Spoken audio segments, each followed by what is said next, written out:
2 verses in, and that was it. So today we're going to finish the chapter.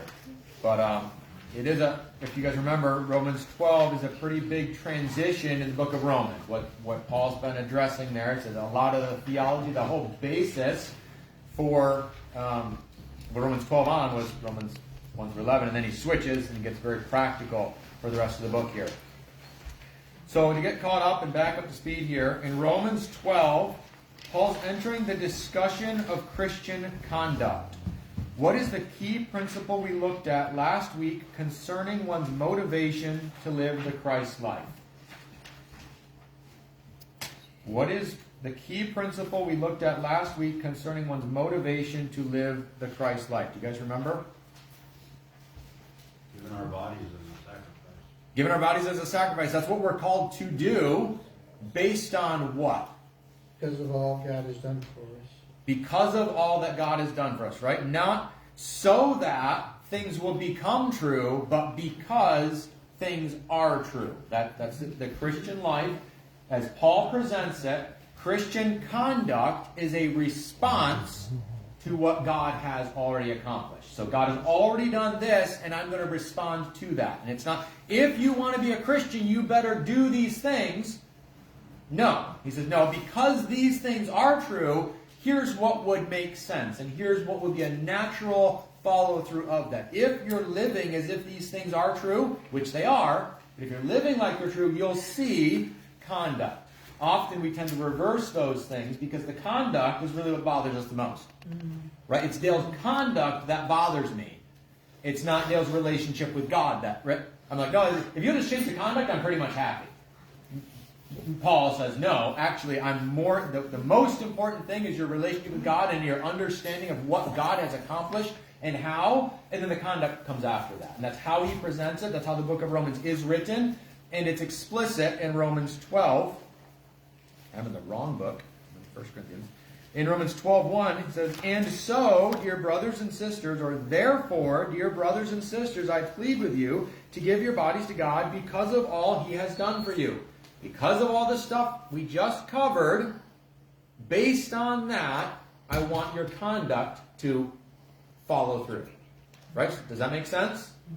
And that we're going to keep that in our heads. That is how the Christian life has to function. If we reverse the order, that will be a failed Christian life. Not that you won't be saved, but you'll struggle and struggle and struggle because you're trying to be Christ-like so that I can be close to God. It's like, no, actually, your closeness to God is what produces Christ-likeness. And if we reverse it, it's very discouraging. It's a very discouraging life. Accepting and appropriating what is already true is the basis for the Christian life. Our conduct is a response to God's acceptance of us, not a means of attainment. Just something worth noting, and not to be a butt about it in other people's lives, but something worth maybe pushing back on a little bit when someone pushes hard on them. Well, you need to be like, and they're looking for the change. Oh, actually, maybe try to move the conversation like, oh, well, why?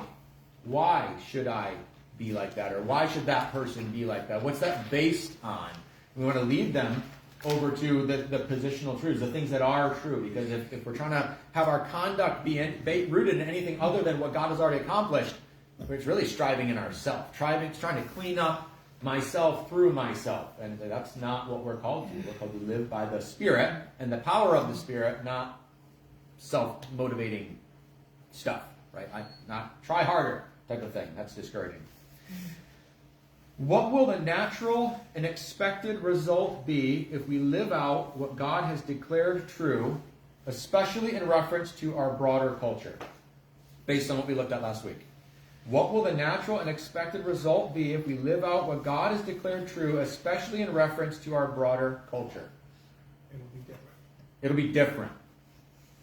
Very different, right? That's the way that Paul describes it in chapter 12, verse 2. Don't copy the behavior and customs of this world, but let God transform you into a new person by changing the way you think.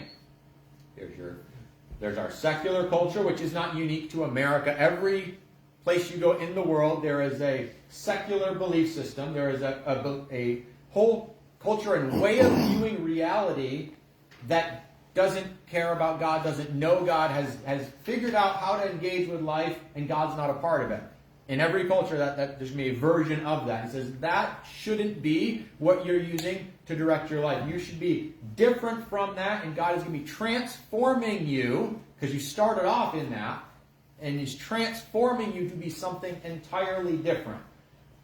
Therefore, if you're leaning on the Spirit's direction, and you're growing in Christ-likeness, you will become very different from whatever that culture is. You're going to stand out to the point that you won't be copying the behavior and customs of this world.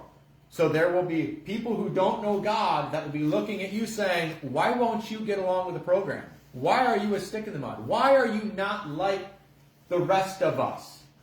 You're not going with the flow. You're kind of a problem. Would be like, right? Because I'm not going along with the culture. Culture, the way that it works, you really notice this when you're in a cross-cultural environment, like culture becomes a real thing. The problem with culture is it's an invisible thing that we all just exist in. It'll be like a fish in water. It doesn't know the water's there. It just is. And that's how culture works. You go to a different culture and you realize, oh, there's a way of viewing the world that demands that you go along with it, or else people's feathers get ruffled. Culture does not like, what's it called? Diversity? Perturbed. Protuberance? Is that a word? Protuberance is a word. Doesn't like to be perturbed. It doesn't like to be bothered. Culture is like, we're all going this way. I think we should not. No, culture says we're all moving. That's what we're doing. And so, by definition, someone who stands against culture does not like that. And what Paul says is that's what you should be. If you're following the Spirit's leading, you will stand out in your culture, and you need to do that. That needs to be it. If you find yourself as a follower of Christ not causing ripples around you, problem. It would seem like you're copying the behaviors and customs of this world, which is good in that the world doesn't mind my existence. It's bad in that I'm not representing Christ, because Christ stood against the sin of this world. Did people notice? Jesus. Did his life stand out? Oh, yeah. Did it cause some ripples? Yep. It had to, right? Yeah. That's what we're called to be like. We're being called to Christ-likeness, and so the expectation is you should be standing out. Does it mean be a butt? No. Right? No, it's not. People should be mad at you wherever you go if you're a good Christian. No, that's not what we're saying. But there should be a difference, and it should be fairly drastic. And Mark made a good point last week, not necessarily a drastic change from day to day. I'm not saying your life needs to drastically change every day, but as we grow in the Lord, there should be a drastic difference between who I was before the Lord, or between my life and someone's life who doesn't know the Lord, and my life as someone who does know the Lord and is growing. There should become a greater and greater divide and a difference, and a greater incompatibility of oh, you know what? The way that you're conducting yourself in every area of your life is a little bit different. And it stands out. What my view of marriage is, what my view of parenting is, what my view of work ethic is, what my view of giving is, what my view how I spend my time. These things should all be impacted. Hey, you're kind of a weirdo. Your priorities are different than my priorities. Yes. Why? Because I'm following. This is what my God has called me to. This is what my Savior is leading me towards. Boy, you sound like a weirdo. Sure. I'm called to be a weirdo in this regard. I'm called to be as weird as Jesus. And again, only weird in the things that make me weird like Jesus. I don't need to just be weird for weirdness sake. Right. But that is part of it. Christianity should be at odds with the secular world by definition, by its nature. Okay, so that's what we kind of looked at there. I think it was worth kind of just spending some time last week on that. But what follows now in chapter 12 is what living a transformed life will look like. It says, I call you to be a living sacrifice, to offer your life in response to what God has done. I'm calling you to offer that up to God. And now he's going to list out some of this is what that would look like. Not what you need to do to make it true, but let me just give you the cheat sheet. This is some stuff you will be seeing in your life as you apply these truths. So we're going to get in chapter 12 here. We're going to just kind of go through it, but keep in mind what he's listing now is this is what this looks like. This is what a living sacrifice would look like. And Romans 12, verse 3. Because of the privilege and authority God has given me, I give each of you this warning. Don't think you are better than you really are. Be honest in your evaluation of yourselves, measuring yourselves by the faith God has given us. Just as our bodies have many parts, and each part has a special function, so it is with Christ's body. We are many parts of one body, and we all belong to each other. Starts off this section kind of calling attention to his special position over them. Does anybody have a different translation that they're reading out of in verse 3? Yeah. What do you got there, Jake? For I say, through the grace given to me, to everyone who is among you, not to think of himself more highly than you ought to think, but to think soberly as God has dealt to each one in measure of his faith. Yep, very good. So because of the grace given to me, more of a vague terminology. This is one of those areas where the New Living Translation actually does a really good job. But the grace given me, you're like, what does that mean? It kind of expounds a little bit. If you wanted, you could go to Romans 1, verse 5. Paul has used this terminology before in the same book. Chapter 1, verse 5, Paul said, through Christ, God has given us the privilege or the grace and authority as apostles to tell Gentiles everywhere what God has done for them, so that they will believe and obey him, bringing glory to his name. We tend to think of grace as salvation, right? God's grace gave us salvation. Paul's like, yes, but also through God's grace, through God's decision, through God's unmerited favor, I've been given an apostleship. I've been given this role by God's grace. So he says, by the grace given to me, I'm saying this to you. Reference to his apostleship. In Ephesians 3, verse 8, does a similar type of thing. Though I am the least deserving of all of God's people, he graciously gave me the privilege of telling the Gentiles about the endless treasures available to them in Christ. Right, so by the grace given to me, I have this position to communicate this stuff. And so he kind of leans in on that a little bit. Says, based on this position that I have been given by the grace of God, I'm telling you this thing. Which kind of makes sense, because what he's telling them is like, hey, don't think of yourself more highly than you ought. And just so you know, I'm saying that as someone with authority over you. I have authority over you. It's like, well, yeah, Paul can say that, but he doesn't get that I'm like amazing. It's like, actually, I've been given a very unique stewardship as an apostle appointed by God. In that capacity, I'm telling you, you're not as great as you think you are, and you need to keep that in mind. Right? Kind of pulls rank a little bit because he's talking to people who are putting a higher estimation on their value and their identity. So actually, let's take it down a couple notches. And I'm saying that appropriately because I am, by God, in position over you. And so I have the ability to say this, right? The general can tell the major to cool his jets. As we say, hey, I, as the one over you, am saying, let's all just calm it down a little bit. Don't think of yourself as too highly. Don't hold yourself in high esteem. Oh, back in the wrong section. Sorry, I'm still back in Romans 1.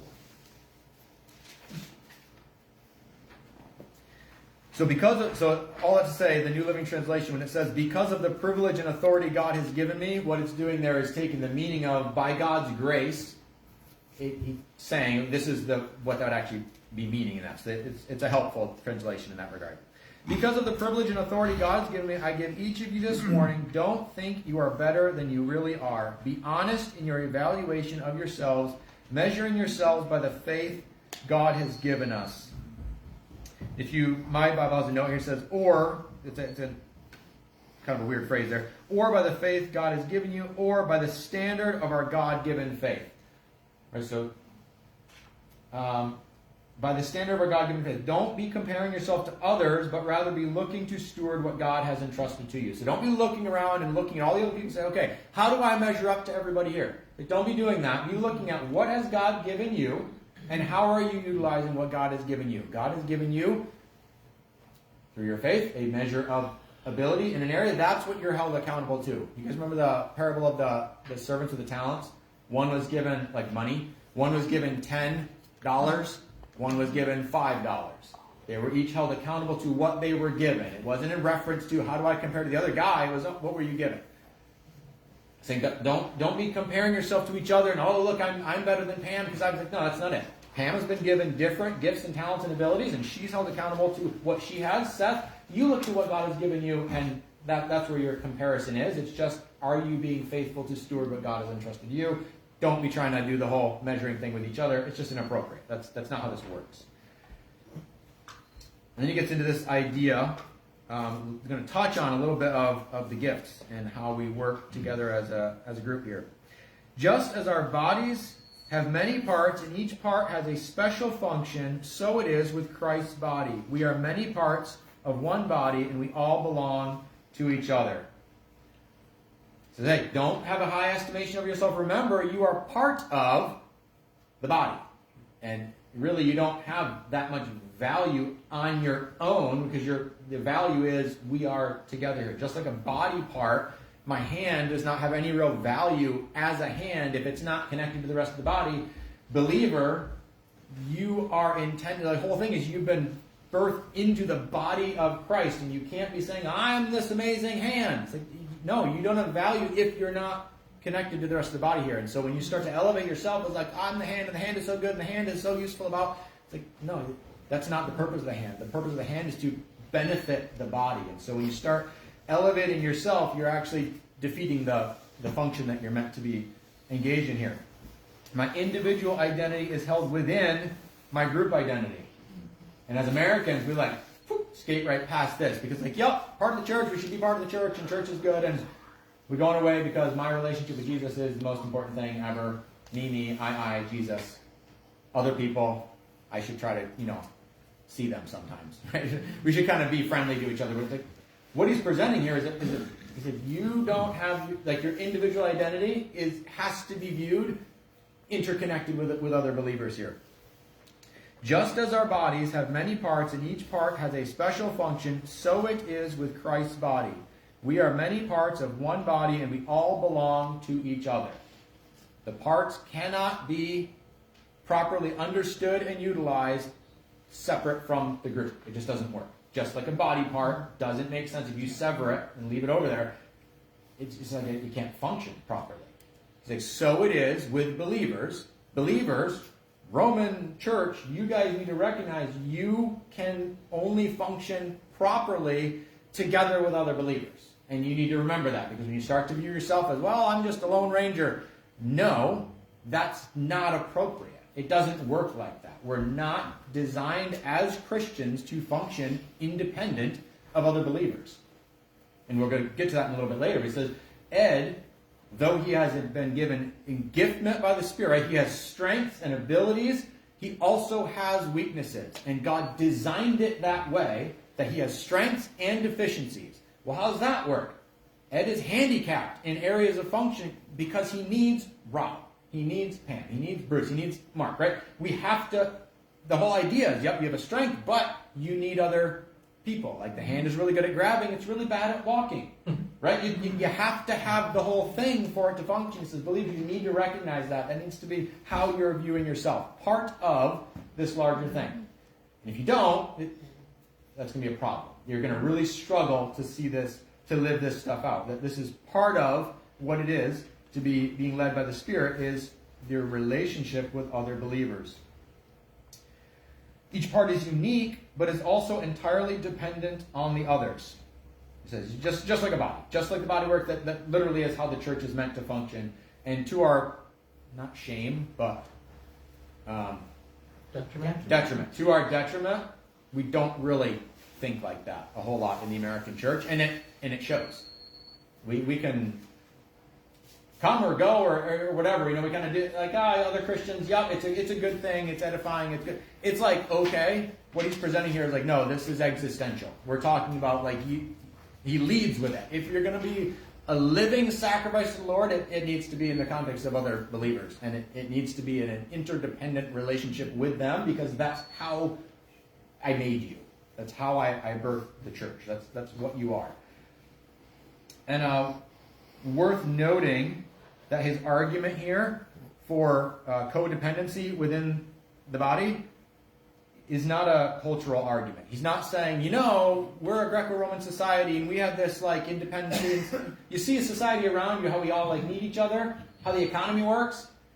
Also, we should do that within the church.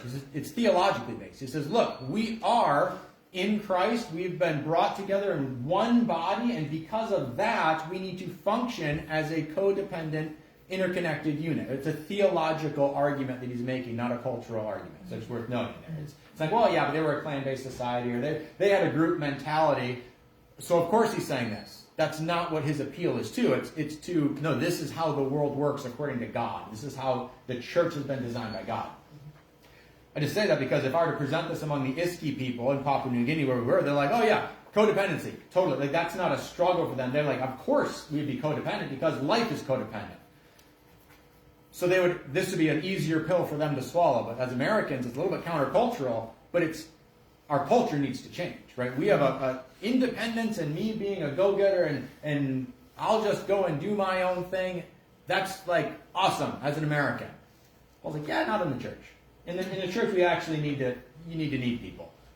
Because you do. You do need people. And so we need to be acknowledging that. Theological basis, not a cultural argument he's making. He gets more into the spiritual gifts in verse 6. In his grace, God has given us different gifts for doing certain things well. So if God has given you the ability to prophesy, speak out with as much faith as God has given you. If your gift is serving others, serve them well. If you are a teacher, teach well. If your gift is to encourage others, be encouraging. If it is giving, give generously. If God has given you leadership ability, take the responsibility seriously. And if you have a gift for showing kindness to others, do it gladly. Something worth noting just a little bit as we're talking about this. If you go to 1 Corinthians 12, verse 1, we've done this before when we were studying 1 Corinthians, but just to recap a little bit, when we're talking about spiritual gifts, there is a difference between a spiritual gift and a natural talent or ability. It's not a major distinction, but it's worth noting that we're talking about different things, right? So someone's ability to do math well is not a spiritual gift. That's a talent, right? My ability to play a guitar, not a spiritual gift. That's like a talent or an ability. So I want you to look in 1 Corinthians chapter 12, verse 1. Now, dear brothers and sisters, regarding your questions about the special abilities the Spirit gives us, I don't want you to misunderstand this. Go down to verse 4. There are different kinds of spiritual gifts, but the same Spirit is the source of them all. There are different kinds of service, but we serve the same Lord. God works in different ways, but it is the same God who does the work in all of us. A spiritual gift is given to each of us so we can help each other. A couple things to note there. One, our spiritual gift is given when we are saved, right? When we're brought into the body, when we're made a child of God through the blood of Christ, God gives us a spiritual gift. Therefore, the spiritual gift isn't a thing that I had before that. It's not like, right, my natural ability. I'm really fast. I'm an athlete for the Lord, and my physical abilities are my spiritual gift. Like, that's not a spiritual gift. It is a talent and ability, and can it be used for the Lord? Yes. But that's not a spiritual gift. That's not what we're talking about. If that makes sense? The other thing is not just derived from the Spirit, but the function of it. A spiritual gift is specifically given for what? So we can help each other. For the benefit of the body. It's specifically given, like the point of the spiritual gift and the target of the spiritual gift is building up the body. So that's what it's for. That's the function of it. A gift is given to each believer to bless the body. We want to guard against claiming a self-achievement as our gift to the church. Not that it's a huge distinction, but it is a distinction worth making. I'm not called to offer my self-effort to the church, though we are called to do that separately. But what he's talking about here is we're offering the Spirit life. As God is building you up and as God is working in you, as God is leading through His Spirit, and as God has gifted you uniquely for the benefit of the church, that's what I want you to be giving to the church. Right? Not trying harder, but what is God doing through you? That is for the benefit of the church, and God is actually directing those things. Our gifts are not our identity, but they're for the blessing of others. I say that because you guys ever seen, like, gifts can be weaponized? Have you ever seen that? Right? I have the gift of prophecy, or I have the gift of, what's it called? Not discretion, the gift of discernment. I have the gift of discernment, so you need to listen to what I say. Right? I have a unique capacity to understand, like, the world and how it works and what God is saying here, so you all better listen to me, right? Because I got that gift. I've heard multiple people tell me that working construction with a union gets into this type of thing. Where there'll be, you probably hit this a lot, Ed, with your different stuff. When you got union employees, there'll be the electricians. You're building a huge apartment complex. And you've got all these different guys with different abilities. Like, we got plumbers, we got electricians, and we've got masonry guys and all this stuff. And they'll go to do a project, and you're really thankful that the electrician is there because there's a lot of electrical stuff that needs to be done. Be like, we're going to move this bathroom cabinet to do this thing. Hey, let's just disconnect that light bulb so we can move the cabinet. It's like, whoa. That's the electrician's job. No one touched that until we get an electrician in, because you're dealing with a light bulb. And so the electrician's like, no one can do anything until my gift can come and be appreciated. And it's not a gifting thing, it's about money. But that's the way the union works. And my father-in-law worked in that. They literally get to that point. Like, hey, we need to access that pipe behind the thing. You can't move that until this guy comes and does this thing. And we can tend to do that with our spiritual gifts. Like, hey, I have the gift of giving, so I'm in charge of how we're going to be giving money and things. And come to me, and I'll be head of the giving committee. And right, because I have the gift of giving, and I'm going to kind of hold you guys ransom. Or again, the gift of discernment. I'm the one who really has a good feel on this, so you guys all need to defer to me. I have the gift of prophecy, so when I say something, my opinion matters more than yours. Weaponized gift and giftment, right? That's not what he's describing here. Spiritual gifts are for other believers, for their benefit, but it's not something to be lorded over other people. God has given us different gifts for doing different things well. If he's given you the ability to prophesy, speak out with as much faith as God has given you, right? If I have a gift to bless the body, I am to use that gift to bless the body. I'm not to demand that the body acknowledge me and my gift. It's not a thing to elevate me. It's a thing to bless other people. That's kind of the focus of it. Easy to kind of go that other way a little bit. I want my gifts valued. I want recognition. The hand wants to be recognized. I'm the one that picks things up. If there's something to be moved, it's a hand job. Every other body part, stay out of the way. This is my moment to shine. Did everybody see how well I did that? Right? It can kind of be the thing. That's my agenda. I'm the picker-upper guy. No. You're part of the body. Your identity is part of the body. And you're able to bless the body, but it's not about you. It's not about your specific gift. But also acknowledge, hey, if you have a strength, use that. Be using that for the benefit of the body, but not in a way that's elevating yourself. Does that make sense, Mom? And I think I've experienced it probably on both sides. You know, like using the hand is a great illustration because you do have two. And, you know, if the one hand is like, it's me, it's all about me, and doesn't want to get any help from the other hand, then, you know, that's not good either. You know, so we have to be really careful that we're humble,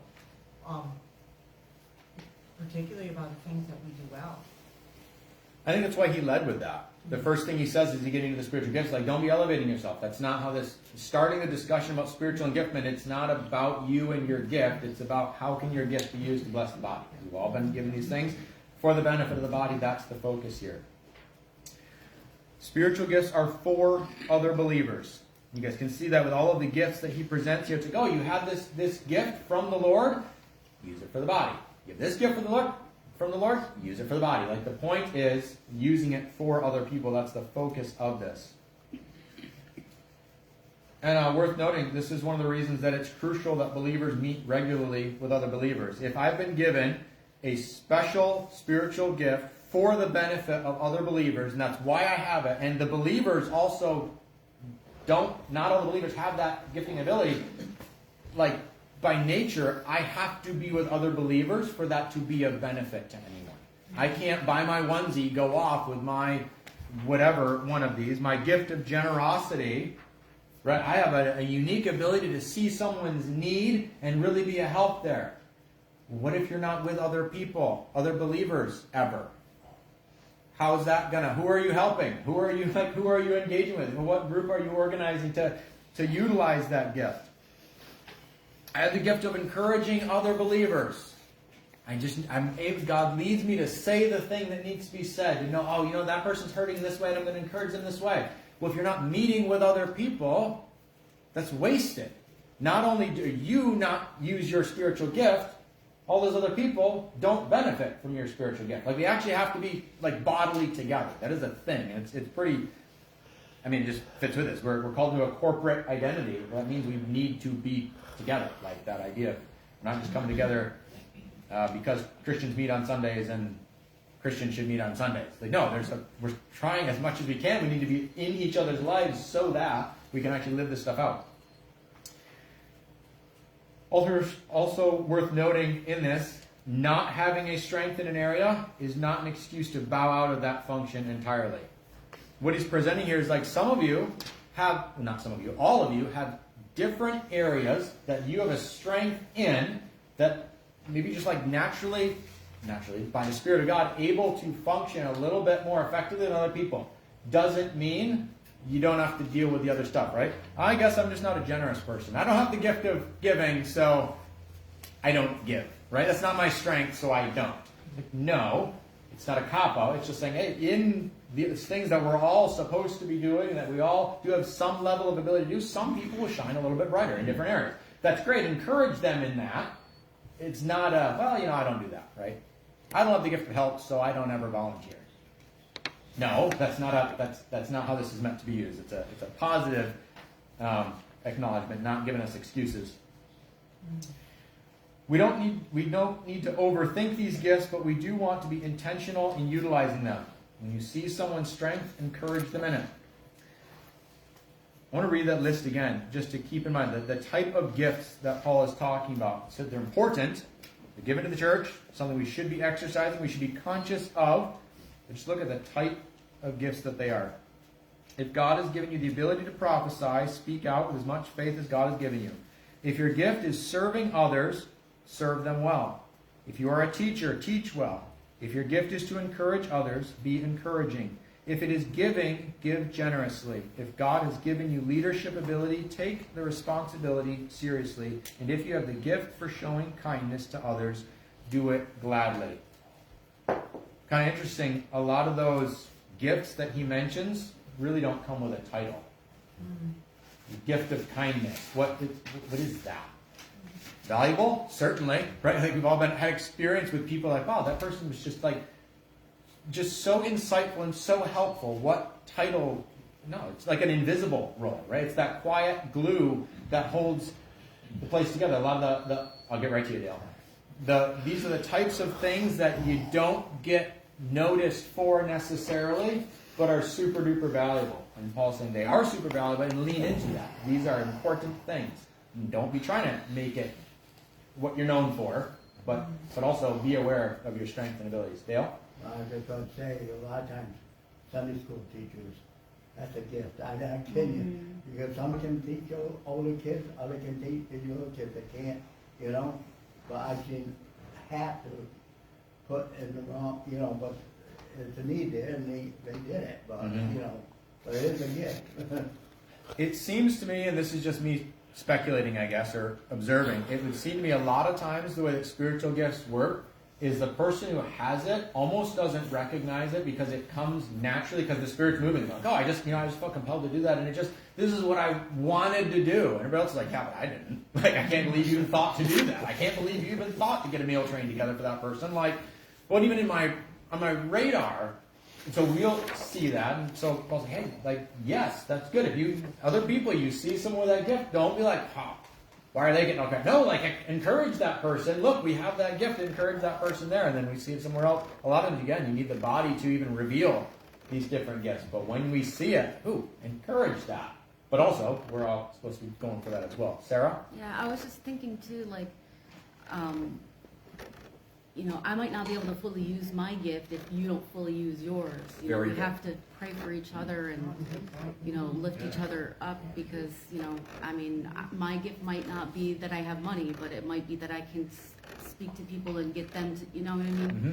Or even bring awareness, right? That's been several times where someone with the gift of compassion or encouragement can go to the person who has the gift of generosity, right? It's like, hey, I've really got a sense that something's going on over, like, I think this person really needs some help.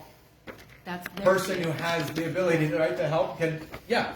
But if the one person doesn't, the person with the generosity and the pile of money is like, oh, everybody's, no needs here, everything's fine, because I got the gift of generosity, but not the gift of discernment or insight or whatever you want to call that, right? Very good, Sarah. That's a very good observation. So it's like we need each other. We need that together. And this, just like the body, like my hand's like, oh, my hand is so good at grabbing tissue boxes, but like, I need the feet to get me to where I can grab the tissue box. Like, it's a together thing. That's what he's presenting here. And you can see it's a beautiful picture. What he presents, like, oh, look, when we're all working together, not looking for our own interests, not looking for our own accolades, look how beautiful that is. Conversely, when it's all about me getting the credit that I deserve, it just falls apart. It's no longer functioning. But he said, this is what it would look like to offer your life as a living sacrifice to God. This is what you'd be seeing, is this type of thing. Mom?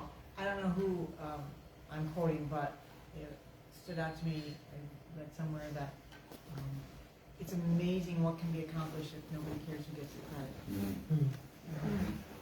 Yeah. That's just so true. That's basically, that'd be a great summation of what Paul's saying here. It's, don't worry about the credit. What is God? How is God working through all of you together as individuals working together in one spirit? And then when we get to verses 9 to 13, I always just kind of call this a bird shot load of practical application. Bird shot, you guys know what that is with a shotgun? A rifle, you shoot one bullet with precision and you hit. Bird shot, you're like, lots of bullets go at once. Not bullets, but pellets. Go at once, you're like, let me do just a lot. That's what's going to happen here. I'm going to read through it and we'll go back to it. It's going to be like 8 things where he's like, this. And again, he's giving us just a look at what would it practically look like if you did this. What are some things your life would be showing if you were being led by the Spirit and offering yourself as a living sacrifice to the Lord? So verse 9, don't just pretend to love others, really love them. Hate what is wrong, hold tightly to what is good. Love each other with genuine affection and take delight in honoring each other. Never be lazy, but work hard and serve the Lord enthusiastically. Rejoice in our confident hope. Be patient in trouble and keep on praying. When God's people are in need, be ready to help them. Always be eager to practice hospitality. There's a lot there. Just want to go through it. Just kind of spend a little bit of time on each one there. Again, not do these things so that you can be a part of God's family. No, but if you're walking according to these truths, this is stuff that we'll be seeing. Don't just pretend to love others. Really love them. Really love them. Genuine, sacrificial living for the benefit of others. True, preferential treatment. So that, actually, have you guys ever been around Christians who love each other? Hey, good morning, I'm so happy to see you. Right? It's just like that. There's this view of raising your hand to say something, or just like yes? Both. Both, okay. I was thinking exactly that, because especially when I was in Orlando. I was in Orlando for 6 months. Okay. And, a buddy of mine, every Sunday we'd find a different church, just because it was fun to do. Okay. And why? Part of it was because there were girls at church. Okay. So, Pure motives. which was a good place to meet nice Christian girls. Anyway, we often said to each other, like, oh, so overwhelming, like to be a stranger in a new church and have all the people, oh, we're so happy to see you, how you're so wonderful. I'm like, it can't be that wonderful. We just walked in, I feel like, scale it back a little bit. It's nice to say hi, but oh, it's so good to see you, so wonderful to see you here, like all of that. So over the top. Like always, every time. That's what we said at the time. I don't know that it's entirely sincere. I think they probably say that and do that for everybody who walks in the door. And maybe it's sincere, but when it's that overwhelming, it certainly doesn't come off like that. Yeah. And I've certainly... And I know it's well intended. Yep. And we want to guard, right? Because you don't like, oh, that person's being nice. Liar, right? We don't want to go that. Right. But also, we know that that does happen, right? And I've definitely had people in my life that, to my face, very loving, and I know that that's a total mask that's being worn, and there's certain instances I 100% know. When I wasn't in the room, it was not pleasant things that were being said about me, but would see me, like, I'm thinking of one specific one where it was like, I knew that there was like gossiping and backbiting going on from a certain individual about me, and I knew that was going on that week, and I met them that Sunday, and they were the kindest, nicest person to me, and then after that Sunday, it was like, okay, I know you kind of like hated me before and hated me after, and I'm pretty sure probably hated me right then, but boy, was it loving. It's Paul, like, no, that's not what I'm calling you to. I'm calling you to actually love people, actually have preferential treatment, actually elevate, like, you know what, I'm going to put myself down and this person up, not in like a self-deprecating way, but like, I'm going to honor that person. Actually do that. Like, that's what that would look like. So it's the first one he calls us to. Don't just pretend to love others, really love them. I don't like this today acknowledges that's a thing. We love others. No, you're pretending. Oh, dang it, you knew that? Yes, I know that you can fake love. I'm aware of how this works. Like, yes, you can pretend to love people. That's not what I'm calling you to. I'm calling you to actual love. Really love them. Then he gets on to hate wrong, cling to good. Hate what is wrong, hold tightly to what is good. As someone who's walking in the Spirit, as someone who is living according to what God has declared is true, fully embrace God's definitions of these things. God says this is sin, then that is sin. God says that this is a good thing, then that is a good thing. And when the world switches those, says no, as a follower of Jesus, as someone walking in the Spirit, as someone living not living sacrificially, offering your life as a living sacrifice, you will say sin is sin, good is good, and I'm using God's definitions of these things. That's how this works. That's someone who's walking. And when we start bending those things, well, I mean, what does everybody else say is good? We'll go with that, right? Makes peace and tranquility in my world. No, acknowledge what is wrong, acknowledge what is good. Hate what is wrong, hold tightly to what is good. Not hate people, but hate what is wrong. Be willing to come, hey, the sinful conduct that you're embracing is sinful conduct. Yeah, but I love it. It's still sin. It's still something that's leading to your destruction. I don't like that you said that to me. I'm sorry that you don't like it, but that is how this works. That conduct is sinful. That's not okay. I like to think that it's okay. All right. You can think that, but I don't, because God doesn't. And God is the one who defines good and evil, right and wrong. And I'm going to trust God in that as a follower of Jesus. Take delight in honoring each other. Love each other with genuine affection and take delight in honoring each other. Go out of your way to lift up others. Right? Take delight in it. Not just, I honor people when given the opportunities. Like, seek out the opportunity, right? Take delight in it. Be seeking out ways of building others up. Mom touched on that a little bit. That idea of wanting credit. It can work against that, right? It's like, when Pam does a really good job and Pam gets accolades, there can be a thing like, why is everyone looking at Pam? Right? We kind of like feel, I wish people would look at me like that.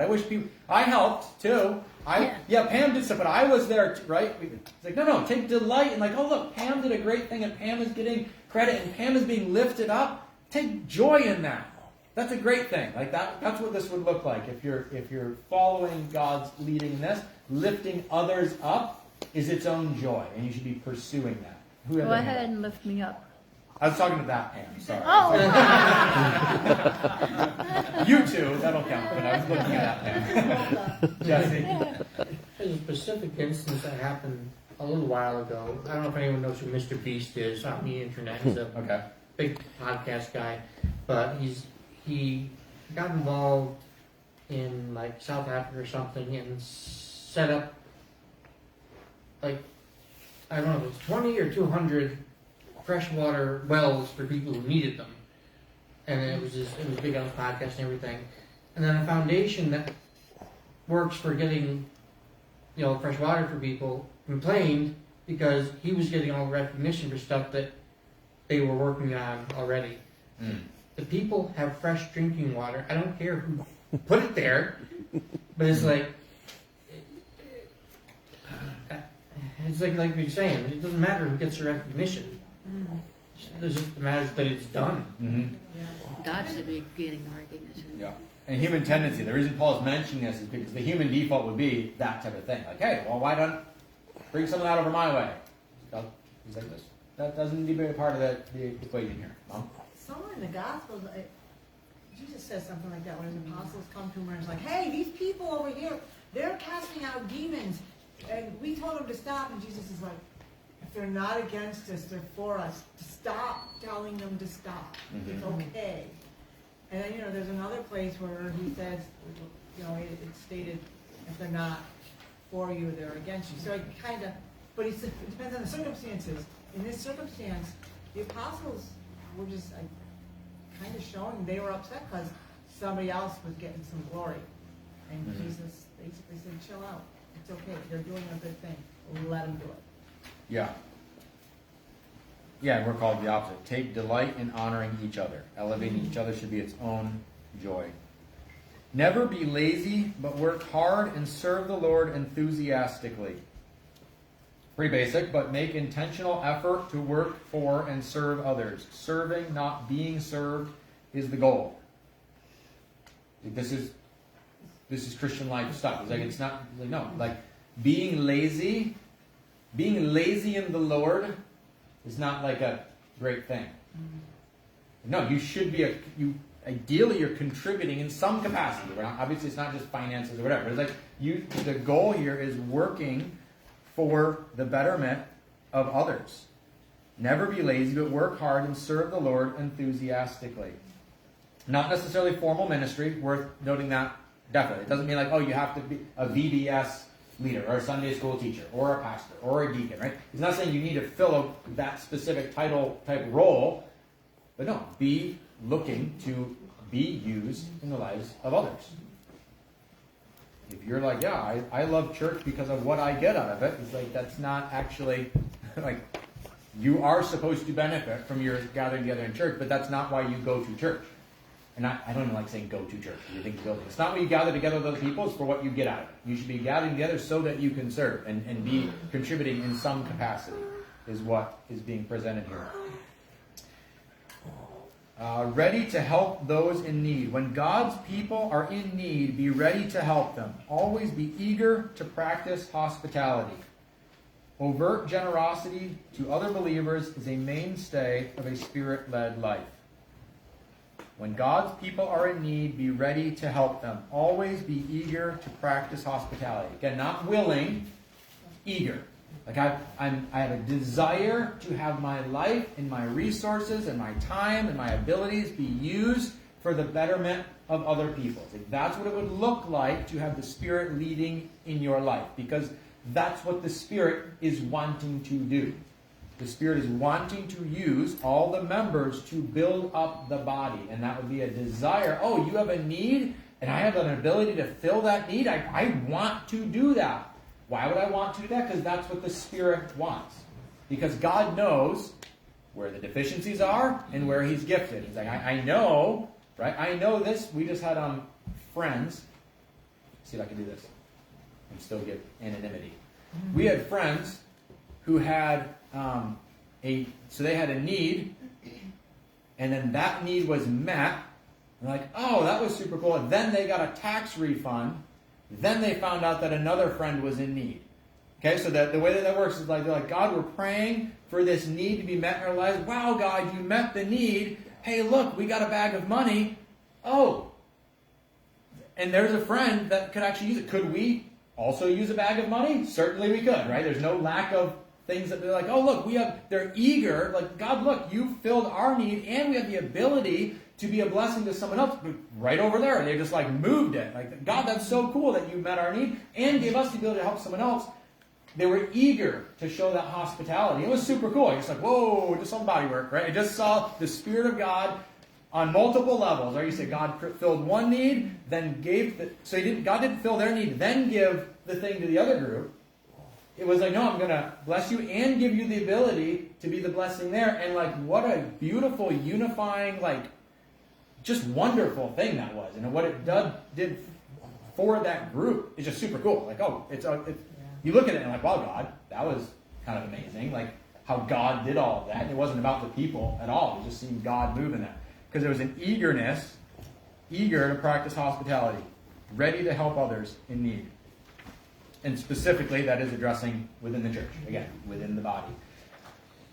Which is worth noting because in the next verse, we get to also a life, I keep saying it backwards, a living sacrifice, a life being lived as a living sacrifice focused on the body, also going to affect our dealings with people outside the church. Seth, Yes? before you move to that section, can I say something about verse 10? No. All right, moving on. Yeah, please do, Rochelle. Sorry, just really quick. That first part of verse 10, love each other with genuine affection. I know I've heard it, I think, multiple times in my life where people will say, well, you know, I'll love them, but I don't have to like them. And I think, honestly, that's just kind of a cop-out. Like, viewing our emotions as unchangeable.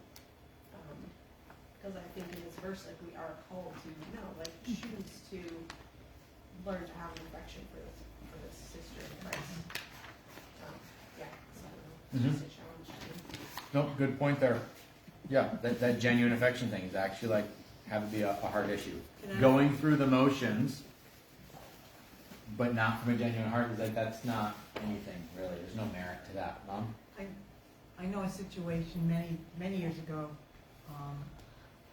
There was a person that just like really grated on another person. They were both Christians, and they were just.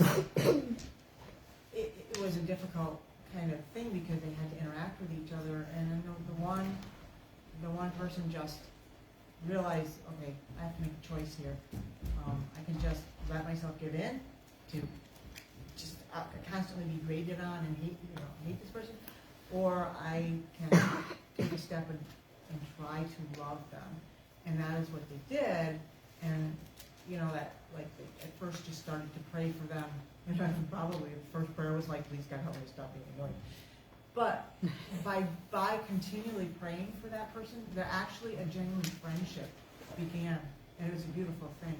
Mm-hmm. And they began to see past the rough exterior of the person that annoyed them and see their heart. Mm-hmm. And it was just a beautiful thing. They were able to go on and work together in, to better the people around. It was lovely. Mm-hmm. Anyway, so it does work. So I think what Rochelle is saying has great value. Mm-hmm. Just don't cop out and say, well, I have to like them. Well, maybe you won't like them at first, but at least take a step by praying for them and trying to see the good in them and trying to be forgiving and compassionate and all those things. Yeah. No, it's a funny wordplay that we use. Somehow we can, the idea that like, I can love you, but I don't have to like you. Like, okay, thanks. Feeling pretty loved right now. Like, thanks for loving me while disliking me. I guess that was really good. All right, I'm going to read this next chunk. We're just going to finish the chapter, and we'll go back over it. Kind of same type of stuff in here. Bless those who persecute you. Don't curse them. Pray that God will bless them.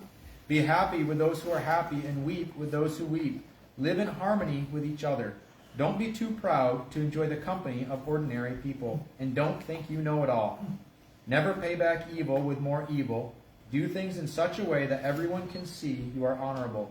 Do all that you can to live in peace with everyone. Dear friends, never take revenge. Leave that to the righteous anger of God. For the scriptures say, I will take revenge. I will pay them back, says the Lord.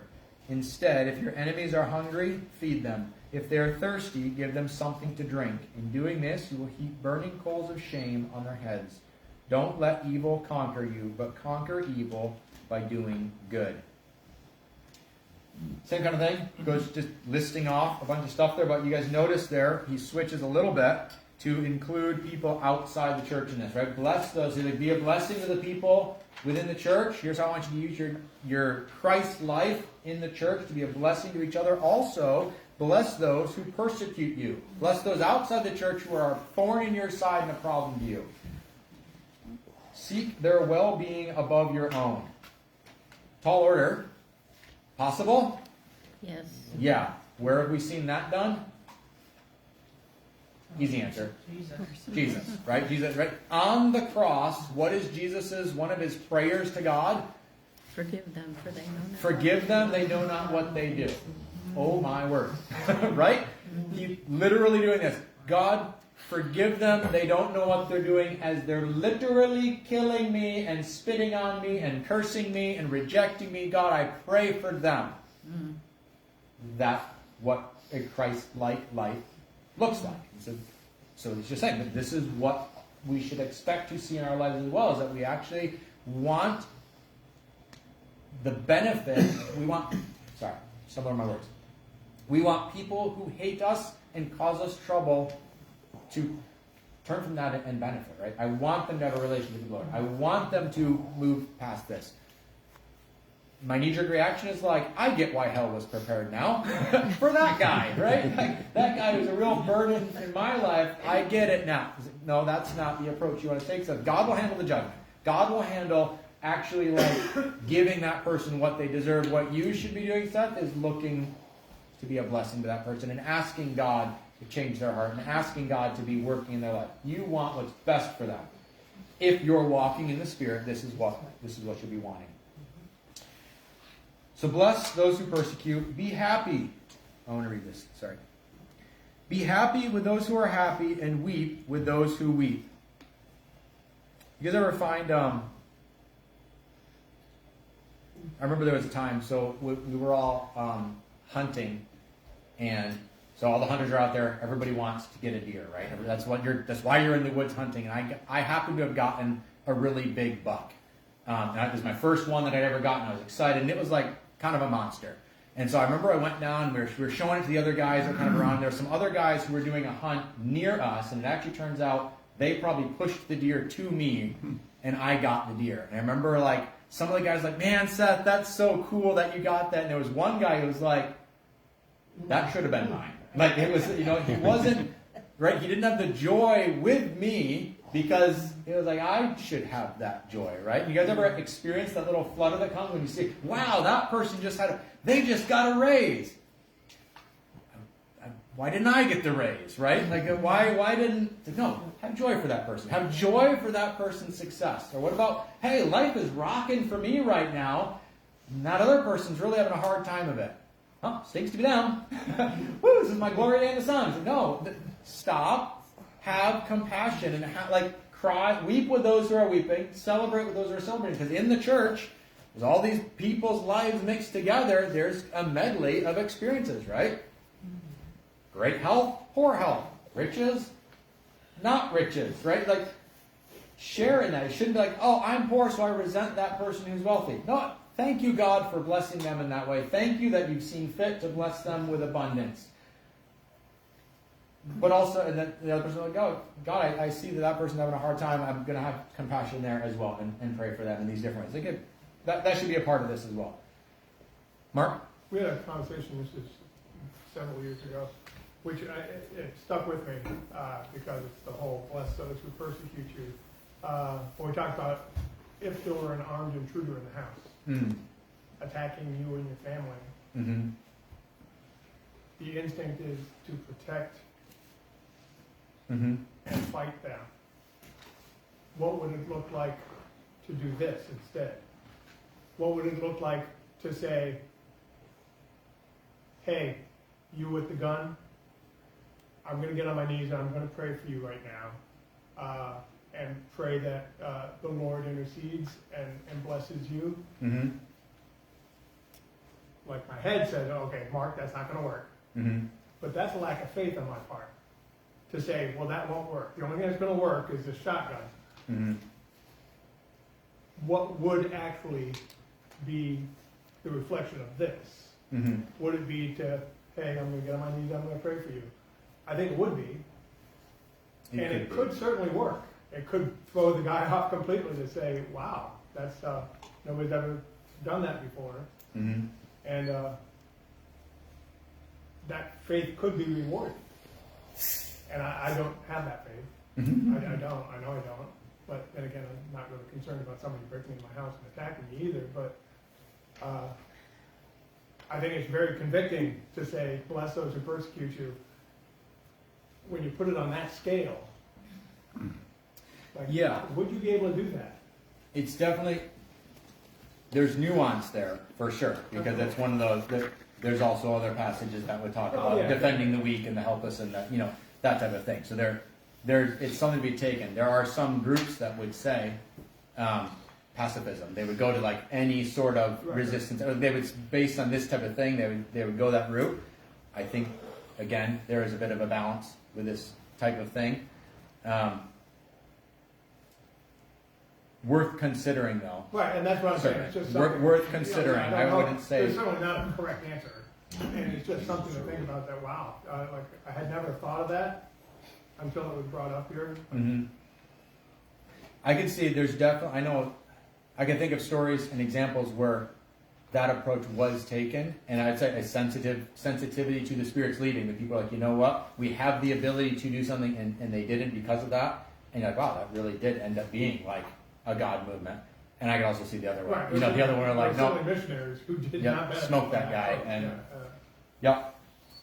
But some there again, and if you're walking with the Lord, that idea of blessing those who persecute you is on the table for sure. And then it's in the situation, what is the appropriate response and stuff. But counterintuitive, definitely. Not my first response when someone mistreats me. Like, let me just be nice to you, Jake. Let me just be nice to you. Such you idiot, blah, blah, blah. Thanks, buddy. Like, can I help you, like, inflate your tire, whatever type of thing? Or, stupid example, like, can I help you in some way? Go out of my way to help you who hates me, is rude to me. Jake isn't rude to me, sorry. I'm just picking him out because he's there. Paul is gonna get to that second. We're getting there. Yeah, the best approach to somebody who treats you like that is to be nice to them, because that's really gonna annoy them. Tell them kindness. Exactly. kind of it. Hold on their heads, I think, something like that. Empathy, enjoy the company of ordinary people. Right here. Live in harmony with each other. Don't be too proud to enjoy the company of ordinary people, and don't think you know it all. I think it's a natural human tendency, right? We're able to acknowledge areas where we are maybe a little bit more exceptional, and then that kind of sets the bar for, I'm this type of person, and this person in this area is less exceptional, so they're this type of person. Paul's like, maybe so, in that area. There's still things that you can benefit from, right? Don't think you are superior to these other people. Everyone has been given a gift by God. Sorry, all believers have been given a gift by God to be a blessing. Everyone has strength. Everyone has weaknesses. You need each other. Just because you have this strength does not mean you're the strong one.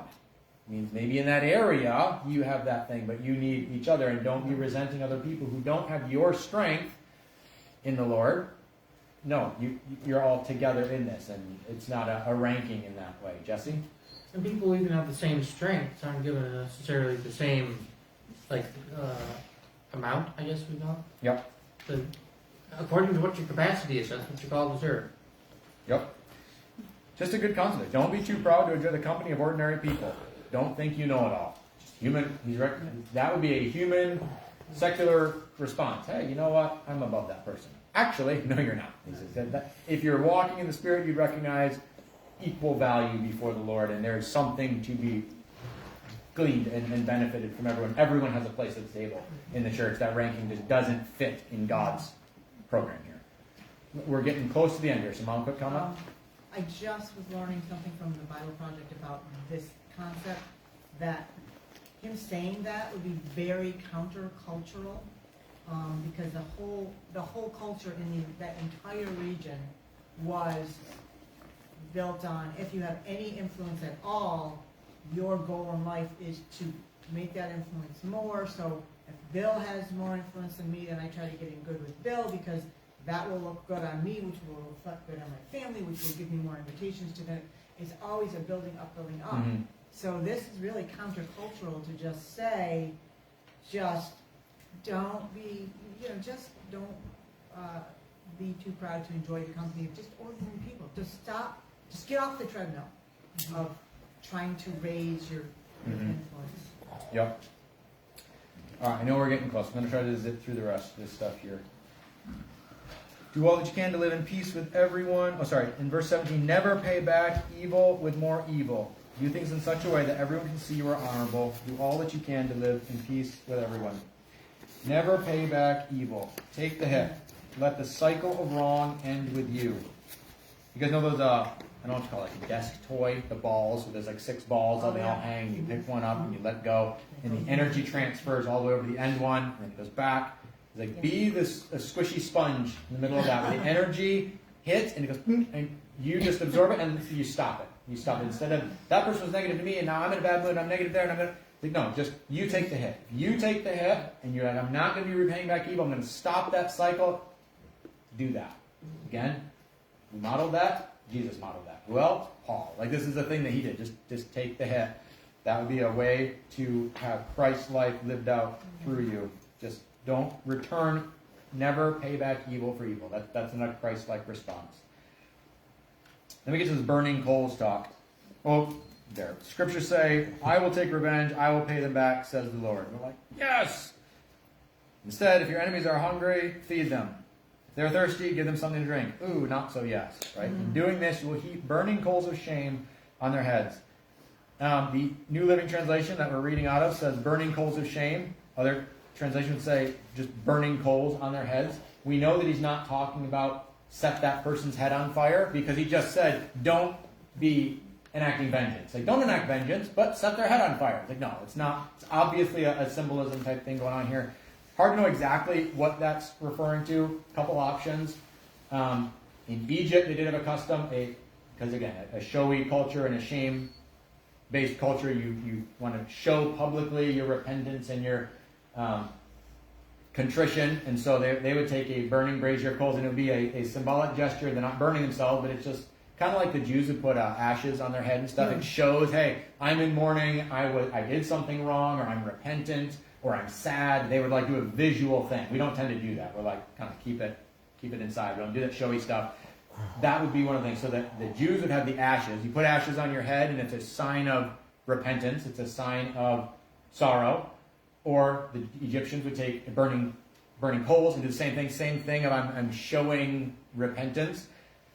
It could be that. That would be either of those would kind of, with Jewish sense, it'd be like a hyperbolic statement, like kind of going over the top, saying, hey, like, heap coals on their head. Normally you put ash, heap coals on your head, type of thing. But the idea, sorry,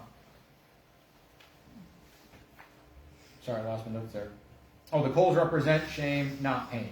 The New Living Translation puts that explicitly. Coals of shame on their head, not coals of burning their scalp, type of thing. So that's why it's there. I think it's a fair interpretation to add the shame aspect there.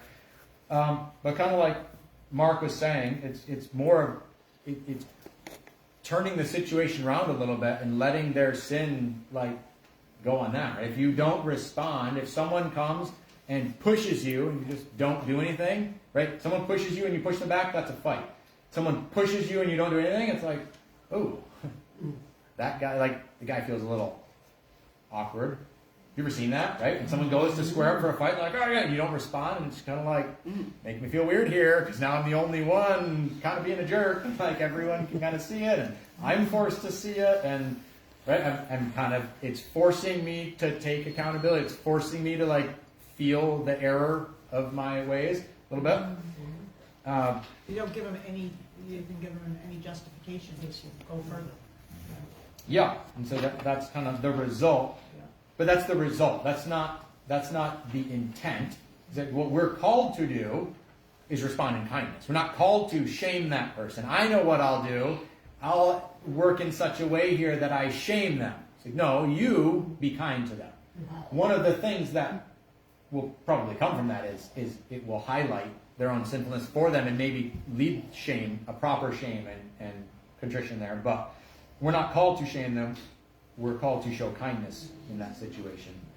And then he finishes with this little statement. Don't let evil conquer you, but conquer evil by doing good. Again, very counterintuitive. Evil. What do I do with evil? I'll evil it back. I'll evil it to death. I'll destroy it. Actually, be kind. Be kind to evil, and that's how you vanquish evil. There's an example of that. More Sunday school answers. Do we know of anyone who vanquished evil with an act of love? Jesus. There you go. Yeah, no, not Jonah. Right, counterintuitive, but very Christ-like. So his summary statement there: don't let evil conquer you. Conquer evil by doing good. Paul, don't be naive. You know, it literally happened on a monumental, universal scale. God, through Christ, conquered evil. Just doing all these things, doing all the things that you just outlined. That's what we're called to. That's what living I don't say living sacrificially. Living is. How does he say it? I'm just reversing it. Be a living and holy sacrifice. Let them be a living and holy sacrifice. I'm a living sacrifice. Not living sacrificially, but I am a living sacrifice. What does that look like? It looks like Jesus in these situations, and it would come to conquering evil by doing good. And remember, Romans 12 is not describing how to walk in the Spirit. This is how you walk in the Spirit. You do all of these things. It's not that. He's saying this is what walking in the Spirit will look like practically. If you're walking in the Spirit, this is what your life will be looking like. Right? We're not trying to use these things to make our walk with the Lord something. No, if your walk with the Lord is moving forward and you are depending on the Spirit's leading, you are yielding to the Spirit, these are the types of things that you'll be seeing in your life. So just kind of a cheat sheet example. And he's going to keep on giving us more in chapters 13, 14. He's going to have more specifics of what this might look like. Any quick thoughts? A lot there. I mean, there's a lot. He really lists it off.